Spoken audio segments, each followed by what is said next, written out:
We've been taught by a lot of the systems in our society that if you can't just make yourself do the thing that you need to do right now, then there's something wrong with you. So we try to push through. But here's the thing that people are understanding now about the nervous system and about the subconscious mind. Your subconscious is responsible for about 95% of your decision making and your action in your day.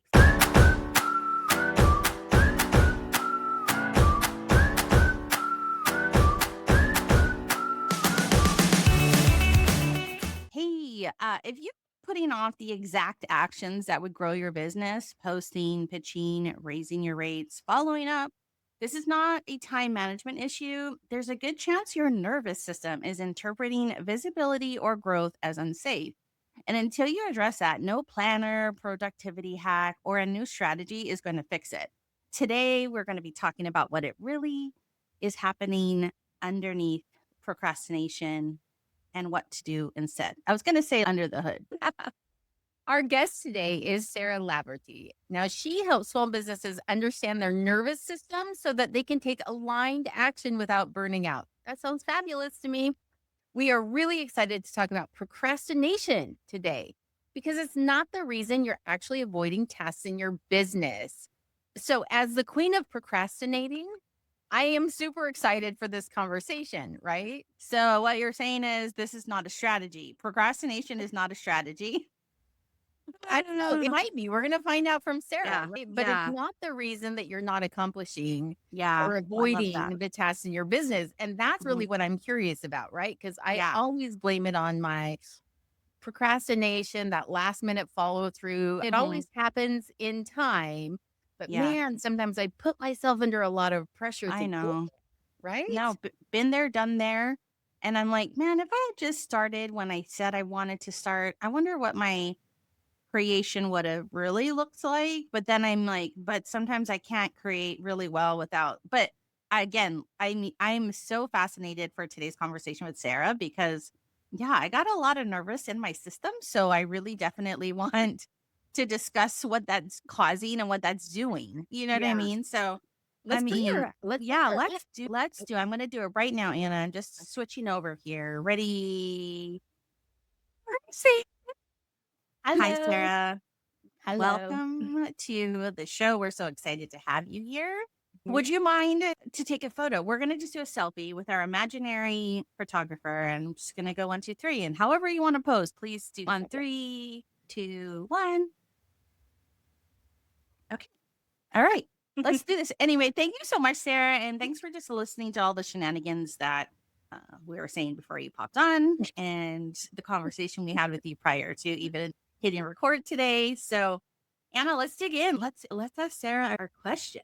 Yeah. Now I want to start this conversation Yeah. with so Sarah was a part of a bundle that I was also involved with.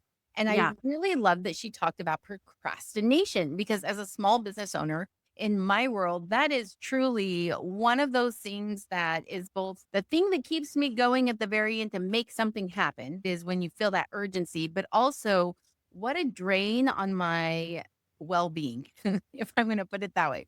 So, Sarah, our question for you today is when a small business owner keeps avoiding an important task, what is actually happening in their nervous system that causes them to do this? Okay, thank you so much for that question. Before I dive into it, I think I just want to lay out that so I'm an embodiment coach. I help women to get out of their heads and into their bodies to develop unshakable self trust and confidence. And I am on a mission to turn procrastination from your worst enemy into your best friend by understanding how it is communicating with you through your body. So, what is happening when a business owner is avoiding a task in their business in a chronic way, not just a little one off time, but when something is chronically happening? What is going on is that there is a disconnect between their conscious thinking mind and their subconscious mind. And your subconscious mind is expressed through the body. Your body is a manifestation of your subconscious mind. So let me make that a little bit clearer.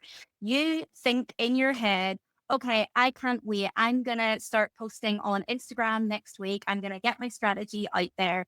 and you say that you're really excited about it, but there's a couple of things happening in your body underneath the surface. And I kind of love that you said, Selena, under the hood, because I do use a car dashboard as a metaphor for this. So your car dashboard brings up lots of little lights telling you when something's going on in the system. And when you're procrastinating, it's letting you know that this little disconnect is happening in your system. So there might be a part of you that's actually not remotely excited about that thought whatsoever. There's a part of you that's the last thing that I want in the entire world is my friends and neighbors to see me on Instagram. Absolutely not. Not happening. There's a part of you there's about 10 other things that I would rather be doing with my time right now than writing on social media. Let's go do those things. And there's all these different parts of you that are not in alignment with your conscious thinking mind. So there's energy going in one direction, and then there's energy going in another. And that's what creates that horrible tension feeling. Now, what we have been taught in society is to simply override that and push through it. We have been taught to just push through. In school, you were just told you're lazy, you're bad, so you just need to make yourself sit still and do your work. And we've been taught by capitalism, we've been taught by a lot of the systems in our society that if you can't just make yourself do the thing that you need to do right now, then there's something wrong with you. So we try to push through. But here's the thing that people are understanding now about the nervous system and about the subconscious mind. Your subconscious is responsible for about 95% of your decision making and your action in your day for really good reason.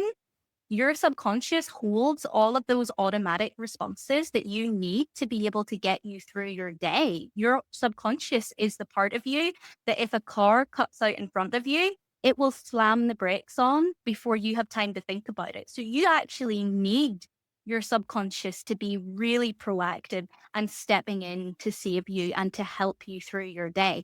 But that does mean that when your subconscious is saying, no, we're not going to start that social media strategy. That sounds awful.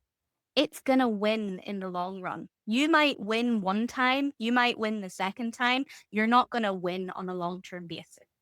And so, this is why I say that procrastination is not actually your worst enemy, it's your best friend. Because when you discover that you're procrastinating, it is actually shining the light on this little point of disconnection.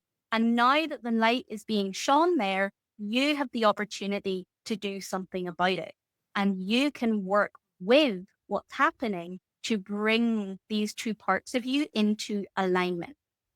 And that can look a little bit differently depending on what you discover there. Sometimes what you discover there is, I think that those high school bullies that I haven't seen in 20 years might say something mean about me. And you can make a decision. Actually, do you know what?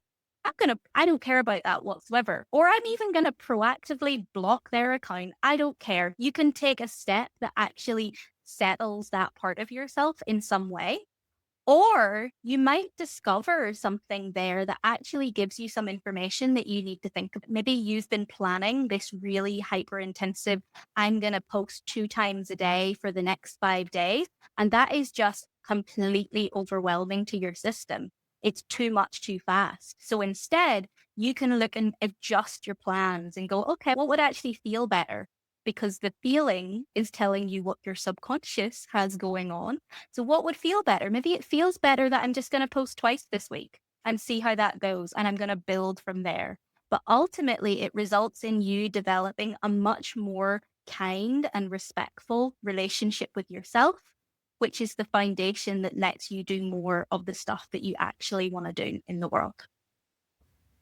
Okay. So, first of all, Yeah. I so understood right now. I know.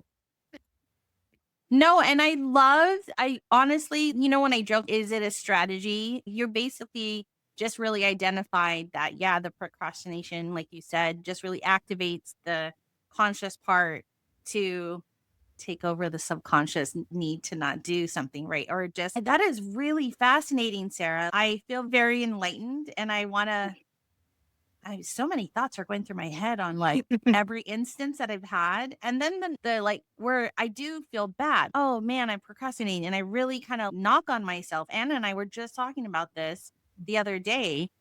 And so I think this is such a timely conversation because it's so, I Could don't I know. just say Yeah. to the speak to Yeah. the you said about feeling bad about it. So that's Right. actually a really important part of it. So one of the offers that I have is the procrastination first aid kit, which is a self-guided toolkit to help you to navigate those moments of stuckness and work with your nervous system. And the first module that you find in that is called shifting the shame, because shame and guilt that we feel around our procrastination is both, it's like a symptom and a cause. It's a continuing factor of this.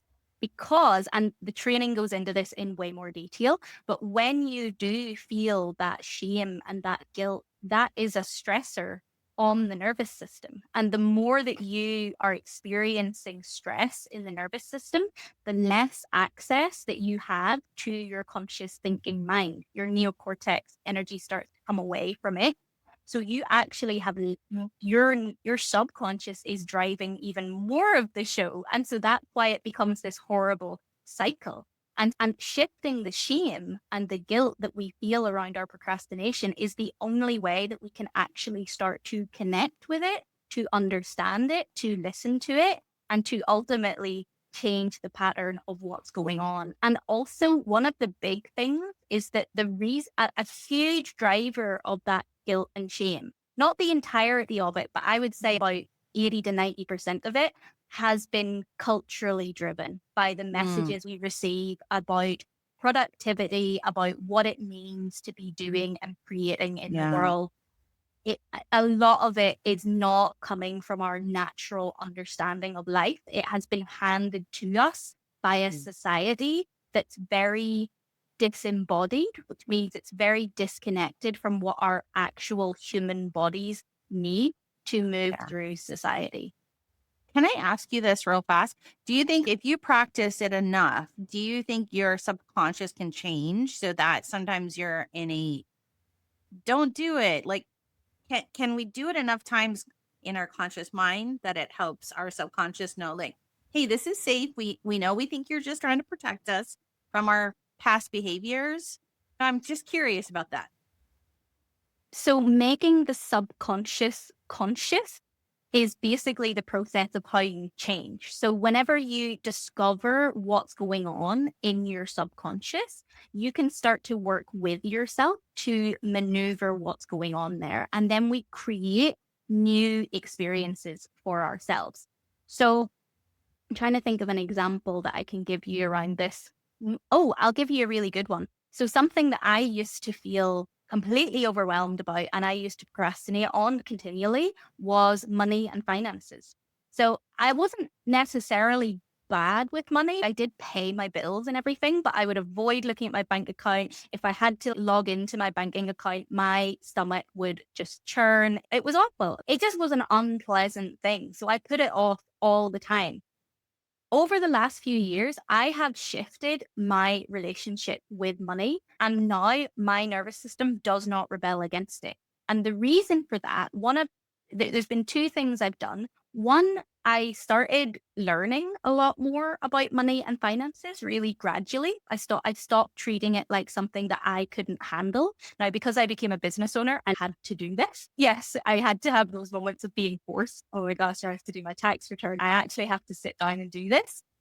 But I also made an intentional effort. I've decided money is such a big part of life. I don't want to keep feeling like I'm just pushing it off to the side. I think I realized that I was creating a lot of stress for myself by treating it like something that had to be avoided. So I started doing this thing that was recommended to me where I had a regular money date. I had an hour that I created. It was usually once a week or once every 2 weeks. And I still do this to this day.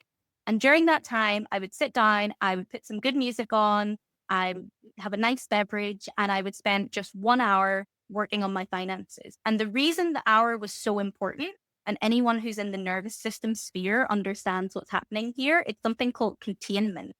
So instead of being like, I'm going to sit down and feel this horrible feeling that I get around finances, and I'm just going to sit here until this is done, I was essentially making myself a promise that we're going to sit down and do the hard thing for 1 hour and we're going to step away and do something completely different.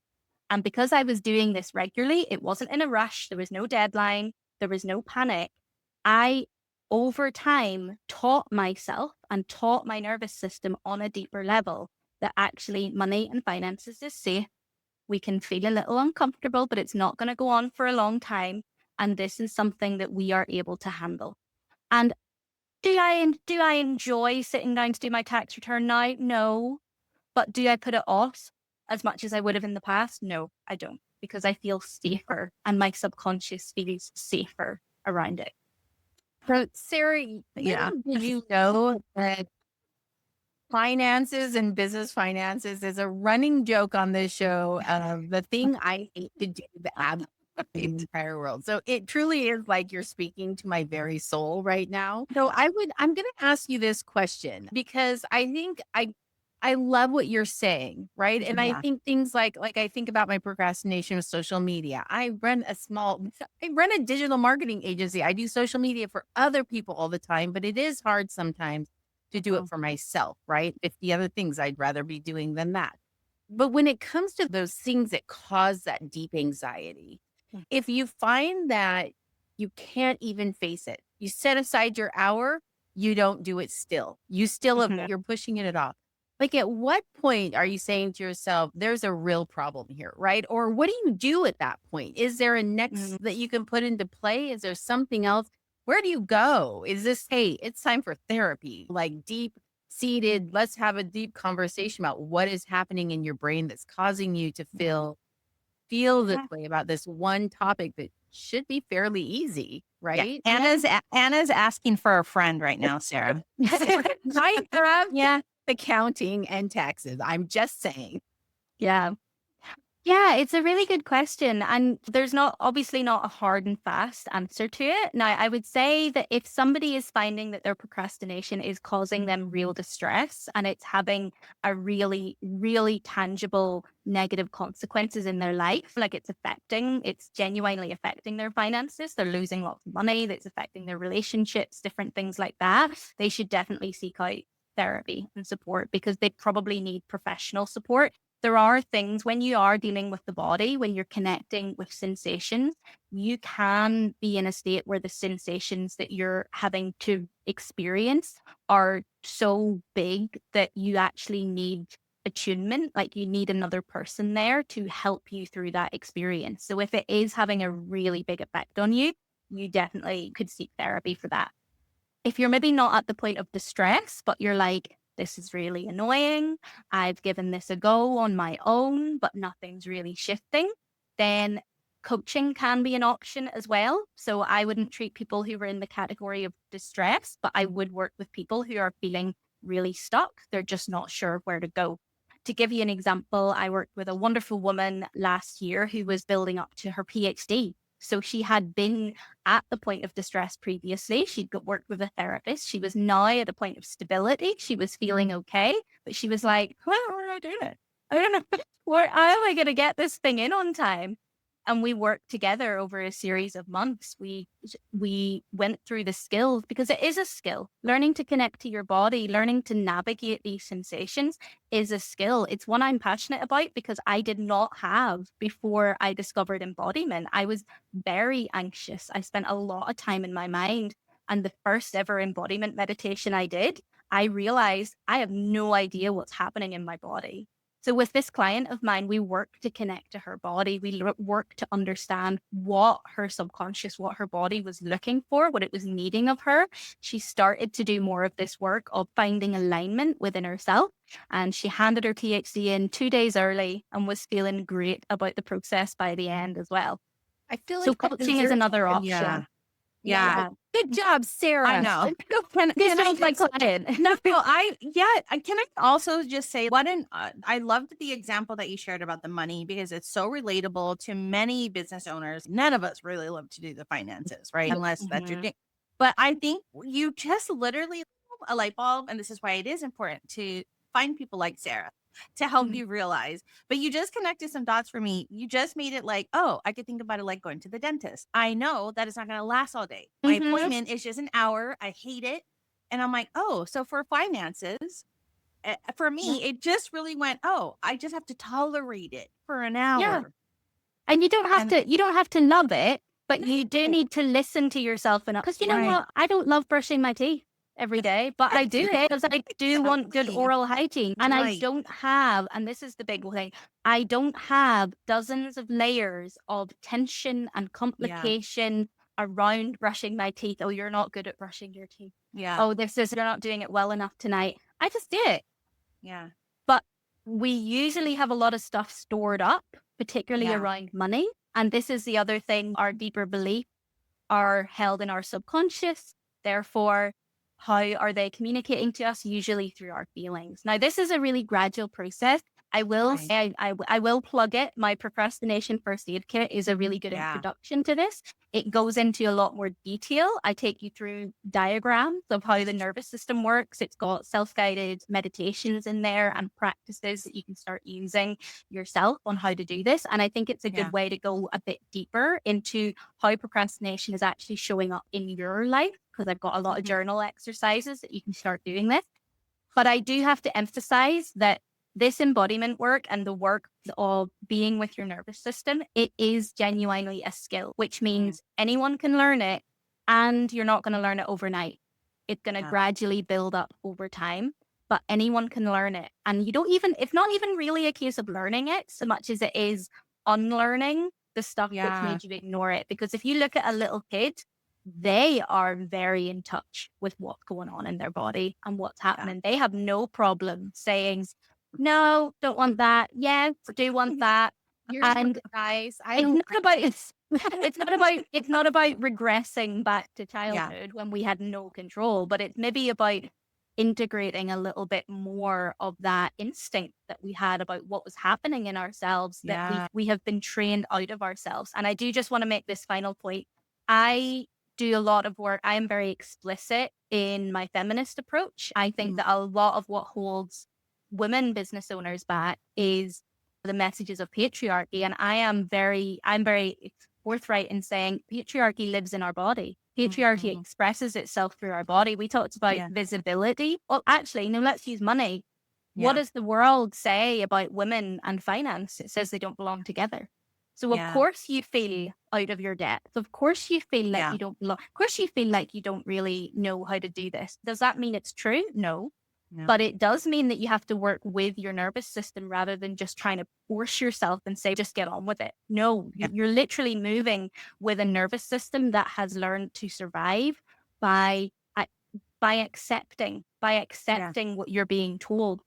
So that is why I also do think that this work is revolutionary work. It is liberatory work. And as you start to rewire this in your own body, you're taking down yet another puzzle piece of patriarchy in the world. So here's what, let me just tell you one thing I really love about what you're talking about right now is that you accept that there are reasons, bigger reasons, cultural reasons why some of these things are difficult. And specifically, we're talking about women, but I think we could probably apply that across the board for everybody that struggles with the procrastination. But you also are saying at the same time, this should not stop you. Like there are tools, there are ways, there's a learning process and a path for you to unlearn. I love the word unlearn, right? Unlearn what's been taught to you and to move past that into almost empowering yourself with a thing that used to keep you so stuck in your life. I really love that. And I'm like, in my head, I'm like, I do have 2 hours a month I set aside for finances. Sometimes I skip them altogether. Sometimes I show up. It depends. But it's good to have this validation of, okay, I'm working towards the right path, like what Sarah's talking about. And also that idea of I am not the only person that struggles with this thing, and maybe coming to understand the reasons behind the why help then with being able to move forward better. So thank you, Sarah. Yeah, no.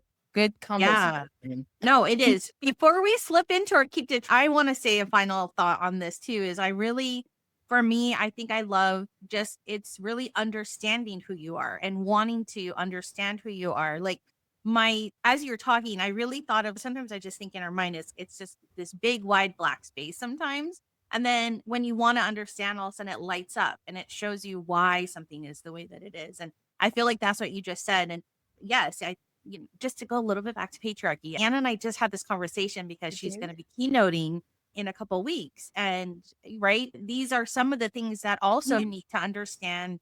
So you're not like, why am I so hard on myself? Yeah, because society sometimes has also made us be in that mindset. And I just really want to say thank you. And I really hope to all our listeners, you are wanting to understand more about who you are. So it makes you a better business owner and just a better human, really, too. But gosh, I could talk to you for 10 million years right now, because there are so many good talking points that you keep bringing up. And I just, man, I'm so excited. And guys, I was actually just peeking around Sarah's website and I did land on her first aid procrastination kit. And I was like, this is interesting. And now I'm really just having listened to Sarah and explaining a lot of things. I don't know, Anna. I think this is something we can't procrastinate on that. I think it's something we should look at. I feel like it's even something because Selena and I work together on a mini projects. We each have our own business, but we also have a joint companionship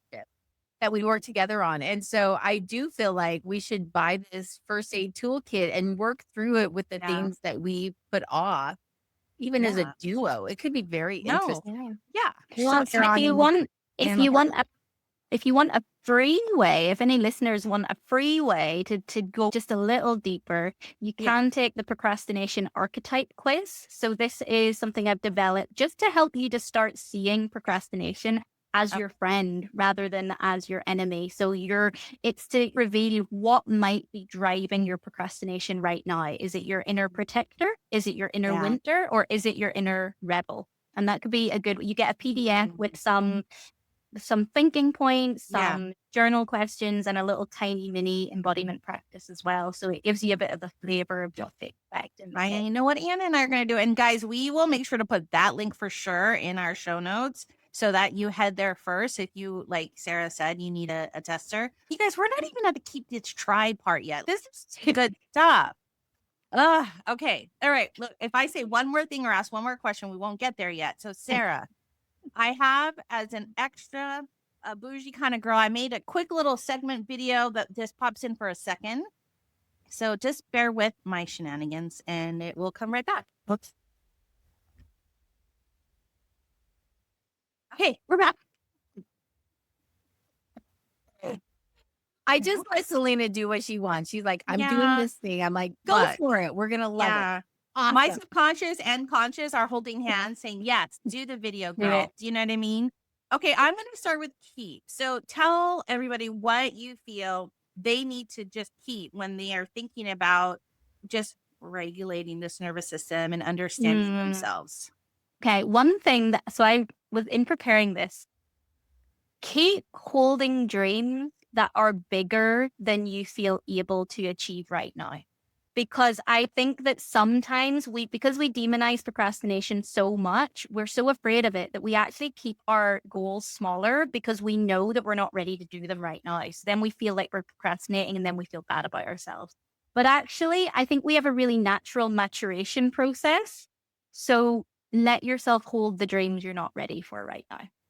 Where have you been my whole life, Sarah? Why am I only meeting you today? We need to have a weekly Sarah meeting. I'm not even kidding. That'll be fun. Yes. Oh my gosh. Okay, Anna, I'm going to let you I get the ditch, right? Yeah. I feel like this one is more, Selena's at the keep stage. I'm at the ditch stage. So, all right. So what is something you would tell our listening audience? Hey, if you're doing this, throw that thing out the back door with the bathwater, right? It's time to stop and move on. Yeah. Ditch using discipline from a place of punishment or force. You need to be using discipline from a place of love and devotion to yourself. Oh my gosh, that's so good. That's not the answer I expected, but I absolutely love that you said that. I feel like the keep that you said and the ditch that you said put together is like its own mini TED Talk. Yeah. I know. Yeah, that's so good. And it's such great advice and permission to say, hey, do this for yourself. You Goes don't right need to be goes back to loving yourself as a yeah, human being, right? As a right. person and being okay with the flaws that are part of that person. But then Yeah. when you add that keep to it, it's but keep dreaming big. You know Yeah. it's in you. So I just Yeah. really love that connection of, hey, you're not always gonna get it right, but that doesn't mean we stop trying. So Yeah. Yeah. beautiful, Sarah. No, it Okay. was. Our last one is try. Now, this one is all about, hey, if people aren't currently doing this, you would say, put this in your repertoire for this week and let's see how it goes for you. What would you tell them to Yeah. Try meeting the part of you that doesn't want to do the thing like it is a friend that loves you. That's the one thing to try for the week Ooh. ahead because we so often treat it like it's a naughty child that won't just Yeah. like do what we want it to do or like it's out to get us. But what if it's actually a friend that loves you? What would it do then? What would you say then? And sometimes we don't do what our friends that love us want us to do, but it Yeah. still changes how we handle things.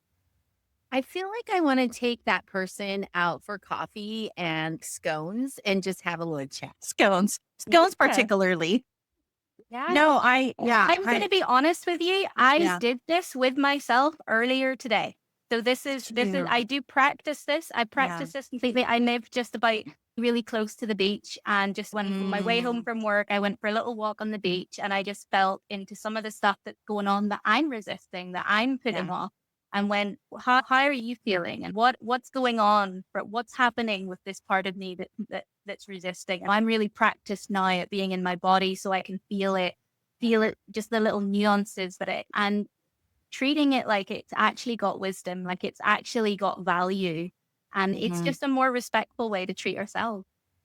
Oh, that's so good. Yeah, this is such a similar exercise. I just sent a TikTok to Anna last week, and this woman was like, she was talking about that. Like, sometimes I have conversations with my 10-year-old me, and Hmm. I think she still has wisdom. She's because she is me, and I am her, and I'm taking care of her. I'm telling her, I promise I will do good for us, Yeah. and I feel like that's remember Anna, that girl that we were Oh, like, yeah, I do. yeah, And I think that is 100% kind of what Sarah's talking about here is yeah, like take yourself out for a yeah, minute to some place where you feel safe or you feel good or you feel at peace and to be able to have that real conversation of let's really dig into either why I'm choosing not to do this, right? Because yeah. I'm but also I want to change the word I just used because what you said to us today is sometimes it's not really a choice is Hmm. kicks you to a point where your physical conscious self Yeah. cannot perform the tasks, right? And I think that's an important piece to acknowledge in all of this conversation. Yeah. That's you're not and that when you add choice in there, that's when you get to berate yourself and say you said you would and you didn't. Didn't. Right? That's Right. when you Yeah. start to get mad at yourself or you start to punish yourself for not following through. So I do love that distinction of even just stopping to say, am I punishing myself or am I being honest with the reasons why I'm not wanting to do whatever this task is? Whether it be something simple and mundane, like getting out of bed in the morning, or something that's going to basically ruin your business if you don't do it, which is doing your taxes, right? And so I Sure. think that Yeah. I really think that's a Yeah. very interesting piece of the Yeah. conversation that you have Mhm. to remember. Yeah. Every single thing you have said today, Sarah, I has know. been just phenomenal. And if you could, what if any of our listeners just takes one thing away from today? What do you want Mm. that to be? What should their takeaway be? I would really love their takeaway to be that image of the light on your car dashboard. That procrastination is no more, no less than the little light on your car dashboard, letting you know that something's going on in the system. Because to be honest, you're actually, if you're doing good things with your life, you're always going to procrastinate because you're always going to be going beyond the limits that you're currently at. You're always going to be stretching. And so it's always going to be a part of your life. So let's change the way you relate to it instead of trying to banish it. That's so good. Okay, so we always talk about having a t-shirt from every episode. And we're gonna have to build one with a car One- dashboard on it for you. Yeah. And like and just the subtle reminder Yes. of what you just said. Like, Yeah. yes, because I think we so often jump past the recognition of what's happening into either being angry at ourselves or pushing through it. So recognizing the light on the Yeah. dashboard, I love that. Yeah. Yeah. My dashboard was in prime lighting of all lights last night, Anna knows. And I think part of it was I thought, I'm going to be doing this forever. And I completed it. All lights are off now, Sarah. You know what I mean? And Wonderful. I love that visualization. Ooh, gosh, this has been a great conversation. Okay, Sarah, if somebody needs to find you or they want to connect with you, like what should they do other than go to our blog and find you? But tell them on the podcast, on the YouTube, all the things. Yeah, so you can go to my website, so embodimentwithsarah.com. There you'll find the procrastination first aid kit, the archetype quiz, and my one-on-one coaching kind of just varies and changes depending on what's going on at the season. So you can find out about that there as well. And I'm also on Instagram. So embodiment_with_Sarah. Full disclosure, this is an area of my life that I'm procrastinating a lot at the moment. And I'm okay with that. Because I'm figuring out, figuring out my relationship with it. So you'll join there and you'll hear a lot from me for a little while, and then I'll hear, and then I'll again, and that's okay. Sarah's gas tank is on empty right now for Instagram. It's I'm looking at the light flashing, just turning up the music. It's okay. Not an emergency. Oh my gosh. Okay, so usually Anna has to end the show because I could talk and say goodbye for a long time, Sarah. So you have been an amazing guest today, and everything that you have shared. I'm excited for people that get to find you and get to understand themselves better because you've just helped their dashboards. You know what I mean? Mhm. Thank you so much. so much. Thank you so much. yeah. I really Sarah, enjoyed this. Thank you. Yeah, thank you, Sarah. I also want to say thank you for being an amazing guest today.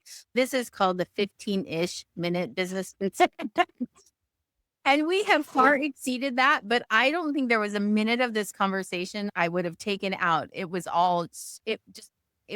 from one space to another of understanding. And I think it was truly a beautiful way to share something I think a lot of business owners need support in that area. So thank you for being an amazing guest. To all of our listening audience out there, come and find all the resources, all those links Sarah just dropped, including Instagram, are going to be on our show notes at annandselena.com/blog.